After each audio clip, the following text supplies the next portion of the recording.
surely I'll see something. And it's just those changes happen so fast. It feels like you see a flicker of something and it's done. And it's just like there's something happening. I think everyone can agree to that. Everyone has that feeling, but there's just zero indication as to what exactly is going on. Hello and welcome to another episode of the Eduard Todor podcast. Today I'm just going to be reflecting on a experience I had recently in performing among some of the top performers in the world in their fields, and sharing the stage with them, even if it was just kind of a few quick tricks here and there. But I was kind of reflecting on it, and there was some interesting bits, and there was some things I learned quite a lot. So I learned quite a lot. That didn't make any sense, but it doesn't matter. You know what I meant. The first person that I'm going to discuss and who I met and performed with was Chen Yu. Now, Chen Yu was a master Chinese face-changing master, okay? Now, I remember watching Penn and Teller when I was young, doing just when getting into magic, you'd just watch all these magicians. And I think Penn and Teller had a show where they traveled to like different parts of the world looking for magic, right? Like I think they went to India looking for the classic rope climb illusion where the boy climbs up. I think there's like an old man and a boy, and the old man like plays a flute, and the rope that's coiled up starts to move upwards, and then the boy climbs the rope and like disappears at the top or something, and then body parts fall down. The rope comes back down, and then the boys gets put back together. It's something along those lines. It's a classic Indian illusion, right? So they would go and like look for different magic, classic magic around the world. And there was one episode where they went to China, and I remember them being like, "Oh, we need to see a face change master. Like, we need to see this live. We need to see it properly." And they like finally got like it seemed from memory it seemed to be really difficult to find, and when they finally found it, it was like in a small like restaurant type thing, like, you know, real traditional kind of local type vibe, and the guy performed the face change routine like right up in their grill, like literally face to face almost, and they were like, yeah, we have no idea how the hell they're doing this. And that surprised me because, first of all, face changing is supposed to be a stage act, right? So the fact that they did it up close was insane. And the fact that they had no idea how it ended up being done was also insane. Now, if you haven't seen any of these videos, this is basically what it is. All right. This is what it looks like. Okay. And then the face change looks like this. Bow. Different face, baby. Bow. Different face, baby. And then at the end, the face is normal, and then they change it again. Bow, right? This was like a little souvenir I got after the show, and I thought it was freaking sick. I didn't even realize that it changed the face, so when someone told me, that was crazy. But anyway, that's basically the routine summed up on stage, right? It's just like this guy in traditional costume, and the face changes, and the face changes. And this Chen Yu guy, man, he was a freaking beast at it. I mean, I would say he's the best that I've ever seen do it, but I've only seen him do it live. So realistically, he's the only guy I saw do it. Now, what amazed me about this guy was, first of all, super cool guy, right? Like bullshitting behind the stage and stuff. Like he's freaked out the the guy that was organizing the whole thing. He like snuck up behind him, like, you know, we were rehearsing, and he was rehearsing without the costume, and then kind of before the show, he snuck up on the guy like in full costume and just waited right behind him like this. And then when the guy turned, he freaked the fuck out, which was hilarious. Yeah, so, you know, when we were rehearsing, I was like, okay, like I really want to see this, because he was rehearsing the movements and the stage, you know, just for the lighting guys and all the stuff. He was rehearsing the movements without the costume, without doing the magic. So he was sort of just doing it like in a dance, you know?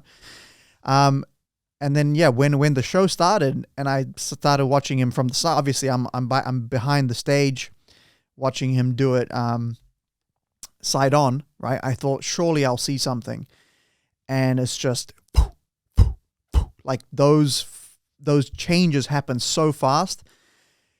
It feels like you see a flicker of something and it's done, and it's just like, obviously there's something happening. I think everyone can agree to that. Everyone has that feeling, but there's just zero indication as to what exactly is going on, even from what I would consider an exposed angle, which is crazy. I mean, crazy. I actually talked about it. I talked to him after the show. We were just having like dinner. And I was like, how the hell did you learn this, right? And he said he went to some province in China where like these guys are like well known for doing it. And he like went to the guy and was like, I really want to learn this. And the guy was like, and I could be butchering this. I was a couple beers in, but I think he was saying that like, oh, the guy was like, yep, come back tomorrow. And then, you know, he went back tomorrow and he's like, nope, come back tomorrow or something like that, you know, like kind of just like kept them on a string. And eventually he was just like, okay, you're serious. To show me you're serious, put your face in this bowl of water, right? And so he put his face in, and the guy kept his head in for like, I don't know, like a minute or something it was, I can't remember. And then pulled his head out, and I was like, okay, you're committed. Like, I can teach you. 15 grand. You know, it was like that kind of thing, which is hilarious. But yeah, man, like that was really cool to see, and just to sort of, you know, share the stage and stuff like that. That was sort of a very, because I was emceeing the night, and in between so when acts had to reset backstage, I would come out and do some magic, just to give them time to reset. Then they would like reset the big props or big illusions or whatever the hell it was, and then they would come back in. So even though I wasn't technically like part of the performance lineup, you know, I did magic on that stage, you know, which was pretty sick. But yeah, so that was pretty awesome. Chain U master face changing master. It was sort of like a round circle. What's that phrase I'm thinking about? I can't think this morning. I need more coffee. But it's sort of like a, you know, seeing that as a kid and being like, wow, that is like, I can't even imagine anyone ever doing this. You'd probably have to go to China to like some remote place, and you probably have to be Penn and Teller, and then someone might potentially perform this for you. And it was like this very exclusive thing. And for me to kind of just see that and talk to someone that can do it and stuff was pretty fucking cool. I'm not gonna lie. The other guy that was part of the lineup was Daxien the Illusionist. Very cool guy. He wore those fucking those wooden shoes that Samurai Jack wore, if you know what I'm talking about. Samurai Jack in the Cartoon Network cartoon series. I actually told him, I was like, Samurai Jack. And then he's like, oh, yeah. But yeah, he wore those. He didn't come in and then change into that outfit. He came in like in the morning before rehearsals or anything. He came in his costumes with those fucking shoes. Like, he walked through the city with those shoes. It's hilarious. And actually, like, you know, when I was a kid, I was like, how the hell do people walk in these? But seeing him walk in them seemed pretty comfy, actually. Like, it's weird, but they seem pretty comfy.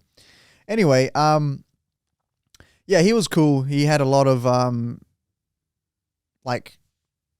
variety in his act, eh? Like, I talked to him, he's a close-up guy as well, and then he just like went hard out into stage sort of stuff. So he had like an umbrella act where he just kept bringing out umbrellas, and then, you know, he had a kind of a 3-cup, 1-ball 3-cup type thing, you know, but he was using like these large balls and eggs, you know, and then at the end it's like a live chicken. He did a bunch of cool stuff. He did a drunken master sort of like create, just constantly make wine appear and alcohol appear, and he's getting drunk as he's like performing, and then he's stumbling around, and then at the end it's like a big pot of fucking alcohol or whatever it was. So yeah, real cool stuff. Like, you know, and yeah, super cool guy. The third person that I met and performed with was Inaki Zabaletta. Now, I didn't actually know of this guy before, but I went to a lecture of his right like a few days prior, and immediately he sounded Spanish. So I'm like, Now, if you don't know, the Spanish school of magic is like, it's a whole scene out there, eh? Like they have this guy called Juan Tamariz, who's like this mystical figure, you know, and like nothing he says can be wrong, you know, like he's just like, oh yeah. And like, you know, when you see him, he's like super silly and stuff. So I never quite got it, but everyone that's ever met him and talks about him is like, yeah, this guy is the guy, you know, like the grandfather of Spanish magic or something. I don't even really know.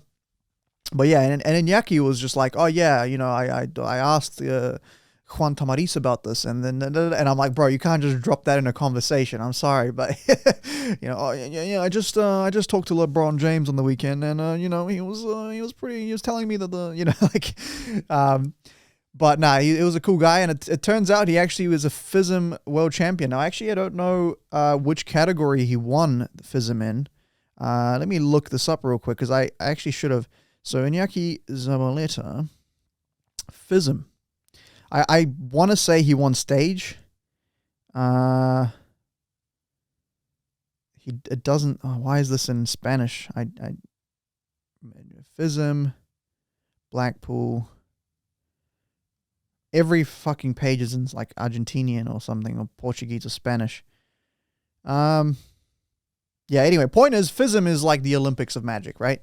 It's like there's a bunch of different categories, so you can win it in close up, you can win it in stage magic, you can I actually I don't know all the categories, but you know, like Shin Lim, he won that I think at close up, which is interesting. I think now they probably changed it to micro magic or something, where it's like there's a whole genre for the camera. I wouldn't be surprised if they've done that, but you know, he sort of pioneered that sort of style. Shin Lim did. But anyway, Inaki, looking at his act, I would assume he won it for stage because it's, yeah. But anyway, that's basically like a world champion of magic, right? I mean, it is. It's not basically, it is. So I was like, holy shit, like, this guy's a world champ. Like, oh, okay. And yeah, just watching him prepare and get ready and like go on stage, like just super cool as a cucumber, super pro. He had like a bunch of cool stuff where a bunch of like classic tricks, you know, the multiplying balls and like torn and restored newspaper. Then he pours like a liquid in the newspaper and then it disappears. And then like later on in the act, he pours the liquid out of the newspaper back out. And you're like, where the hell did that liquid go? And how the hell did it not seep through or whatever? And then at the very end, he's like reading that newspaper and he like turns it into a jacket and he wears it. And it's like a jacket made of newspaper. It's really cool routineng. His sleight of hand was insane. But yeah, there was a point in the green room where I was just like hanging out, eating, and it was just me and him. And I was like, oh yeah, you know, how's Spain? You know, like, you know, which part of Spain do you get to see Danny Ortiz? He's like, oh yeah, he's from another area. Danny Ortiz was my favorite magician for a long time, by the way. You know, I just kind of got chatting, and I was like, okay, look, let me ask you something. All right, let me ask you something. If you could give me some advice. How do I get from where I am now, right? And like where I am now is that I basically did my first stage performance. And just for context, what I essentially did was the three tricks I did. I did a kind of a large card Monty. It's a different name, but basically you're like trying to find the ace, right? And there's 3 blank cards, 1 ace, and I'm like, where's the ace? And everyone in the audience is like, on the right, or whatever. And they don't find it. And it's like, oh, they don't find it. Oh, they don't find it. In the end, I go, where's the ace? And they're like, it's that one. And then that's the only one that's not an ace. And all the other cards were aces, right? So that was like a real cool thing. Real easy, but like real fun to perform. You know, I felt like, okay, this fits my style. Like I actually found a stage piece that fits my style, which I think was crucial for me to enjoy that, because for the longest time I was like, no, I'm a close-up guy. I don't fuck with stage, right? And I could never see myself performing a lot of the stage magic. But this time I was like, you know what? I don't care. I'm just going to like try to pick some stuff up, try to work on it, you know, polish it as much as I can, and just see how it feels, right? It was like a 700 seat, it's the size Sky City theater, so pretty decently sized. So that was nice. I got really good like energy with that. And then my second one, I did a rope routine where I'm like cutting the rope and it goes back, like it kind of just, I cut it in half and then it's back in one piece, and then I cut it again and it's back in one piece, and then I lose the ends, and then there's only a loop. You know, it's like a very classic rope routine. And again, I've never done ropes, right? So this was like my first time properly performing a rope piece. And again, it got really decent reactions. I was like surprised for some reason. I don't know why, because it's classic magic. Like, why the hell would that not work? But again, you know, I just wasn't comfortable with the prop initially. But as I performed it, I was like, oh, this is actually pretty fun. Like, I actually really enjoyed it. And then the last piece I did was I shuffled the card, like a deck of cards on stage, and then I just found the aces, you know, in like an increasingly more difficult way. So one way, my hands are moisturized. This is the worst time to do it. One way, an ace this way, then I cut the deck with one hand, and then it shoots out, and that's another ace, and then I make it appear, and it's a third ace, and then the last one is like the whole deck vanishes, but it's the last ace, right? It's just a nice little routine. Again, I'm literally just creating time for the guys backstage to like set everything up. And I was pretty happy with it. I was pretty happy with what I did, you know, but at the same time, it's not like a polished fucking FISM act, you know? So I was like, all right, look, dude, like, how do I get from where I am to where you are, right? And it's kind of dumb how easy the advice was. Like, it's something that's so obvious, but at the same time, it's not, right? So he's like, all right, how old are you? I was like, 26. He's like, okay, I'm 40. I think he's like 41 or something. He's like, so I've had, you know, almost 20 years on you to read magic and to like accumulate magic. So if you, for the next 20 years, read like 3 tricks a day, just random, like don't just stick to cards. Don't just stick to that. Don't like just open up magic books and just read different shit.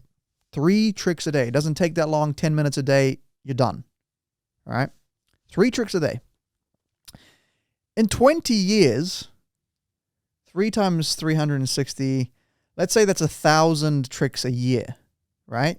So 20,000 tricks later, you're going to have such a vast fundamental basement of like reference, like mental references of when you're like coming up with new magic, you're going to be like, oh, I've seen about, you know, 370 ways to do this thing, but I want to do it this way because the other, you know, 300 ways, whatever, don't work for this exact situation or whatever, right?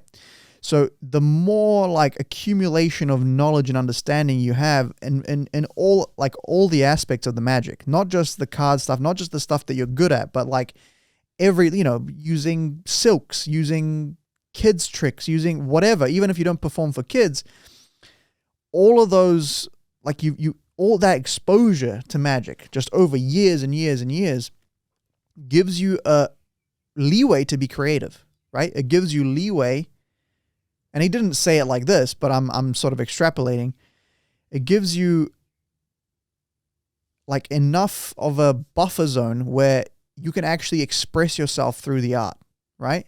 If you don't have enough knowledge accumulated, you're gonna just perform routines, right? You're not gonna be able to like have the creativity, because you have creativity is sort of like taking things that have already been done, spinning them, putting them into a new premise or a new, you know, right? Like you can't really be creative in a bubble. Like it's very difficult. You know, there's that whole saying like there's nothing new under the sun, right?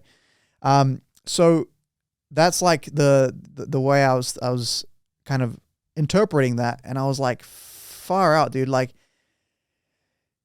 it seems like such obvious advice, right? Like, like, yeah, dude, just do / learn a lot of magic, you know? And it's like, then you'll be able to do good magic, or like be creative in your magic and put together routines that are unique and that are sort of, in a sense, groundbreaking, right? And it seems like such obvious advice in the sense that, like, everything I've ever gotten good at, right? It's always been like, you just need to put in daily work, right? Like jiu-jitsu, obviously, right? I'm at the gym like 4 or 5 days a week. Magic, you know, back in the day when I was like learning it, I was like 16-hour days, you know, 16-hour days of just practicing magic. So obviously the thing that you do repeatedly, time after time after time, you're going to increase your skill level at, you're going to be able to sort of express yourself within that medium, right? But it just seemed cool to me that it boils down to something so simple at the same time, right? It's like, oh, you want to be a world champion, do this thing, you know? And his answer was very like, yep, like that's all it takes, you know? Because you're already a magician, you already can perform, you're already a professional. So what are you missing? You're missing your ability to be like, to express yourself in a creative way within this medium. This is what you need, you know? And I was like, God damn, that's probably, you know, to be honest, I haven't kept to it. So I'm not on track to be a world champion. But like, I've definitely tried my best to still expand my understanding and my knowledge, right? Like now I'm tending to when I read magic or I look up stuff, I'm tending to stay away from the cards. It's not that I can't learn anything new there, but it's like, where's my biggest hole? Where's my biggest weakness? Not in the fucking cards, you know? So that's kind of the big thing. And then he like asked my advice on his act, and I'm like, dude, what, you know, what am I supposed to say here, you know? But he had an interesting act where he wanted advice on, like, not advice, but feedback on the premise of the act. And I thought it was interesting that he still got that white belt mentality, you know, again, bringing it back to jits, but it's like anyone at any point can teach you something if you're receptive. Like, just because someone's like not as successful as you, or, you know, it doesn't mean they don't have a valuable amount of feedback, right? So his act was, he had this, you know, the whole thing that I've talked about with the newspaper and this stuff, and then he did like kind of a audience interaction one where they picked a note, like a bank note, money. What the hell you call that? Like just a $20 bill, and made it disappear, and then it appeared in like inside of a orange, inside of a egg, inside of a walnut or something, and then they opened it up and the serial number matched, which was, you know, pretty nuts. But after all that, I had to introduce him again. It's like, but in a weird way, right? And I didn't really understand it when I was reading the script, but basically I had to be like, you know, he's been practicing for years. And, you know, now you see him for the first time. He's been a secondary act all his life, but now he is the main act. And then he walks out as a rabbit, right? like a straight up, like fully dressed as a rabbit, full rabbit outfit, fucking whiskers and everything, rabbit ears, like everything rabbit, right? Fucking rabbit. And we're just like, what? And then he does the magic, kind of impersonating a rabbit, but he's doing like making shit appear and like making a carrot disappear and all this stuff, right? And then at the end he's like, do you get it? Like what's the, you know, like, what do you think? And I was like, bro, I mean, what am I supposed to say? But it was interesting. And the whole premise of it, right, was that magicians always pull rabbits out of the hat, you know? But what if the rabbit was the one doing the magic? That was sort of the premise of it. And he's like, yeah, this is like something I'm trying, you know, it's new. And I'm like, you know, it was just interesting seeing him be like vulnerable in that sense, you know, and just be like open for feedback and critique. Yeah, I thought it was an interesting premise, you know. I wouldn't be able to, I don't have the confidence to go up there and dress up as a rabbit, you know, like I'm already like, I need to be cooler, You know, this guy's like, I don't give a shit. I'm just going to make a carrot appear. But yeah, I mean, obviously his magic technically is fucking world class, but that presentation was quite funny. And I think, anyway, that was sort of the experience. Performed with them. We did 2 shows, and then like hung out for a bit after that. And when I went to his lecture, he actually did pretty much everything close up, which was crazy. So his range of magic is so big. Like he can do close up stuff. He can do stage. He can do, obviously could do kids magic, but he's performing for adults.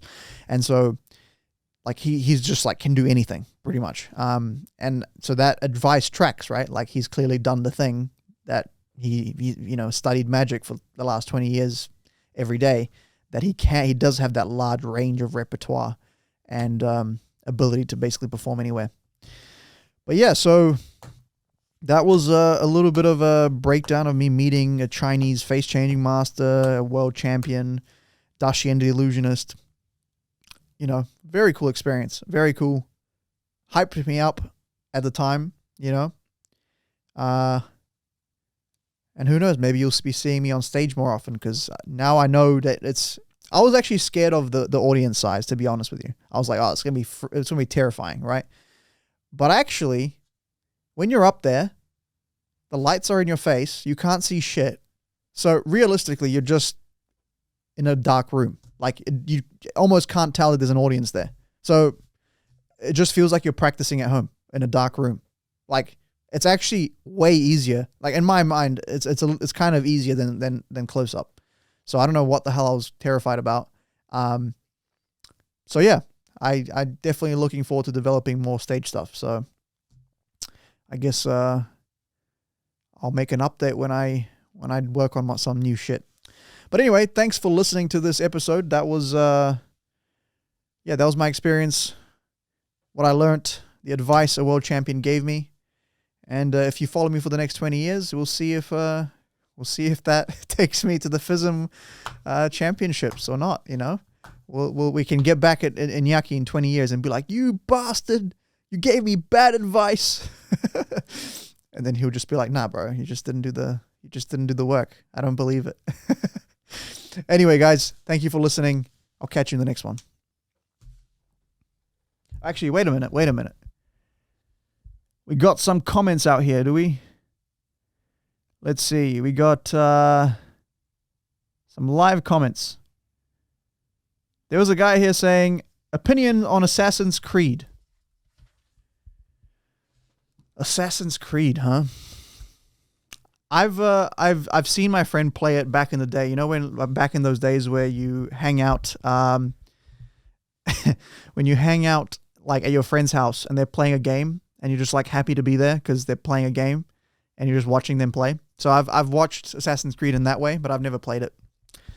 So that was a very unrelated question and answer right there. I think he's referring to like you look like someone from Assassin's Creed. I look like someone from Assassin's Creed. I think so. I think We've had that comment before.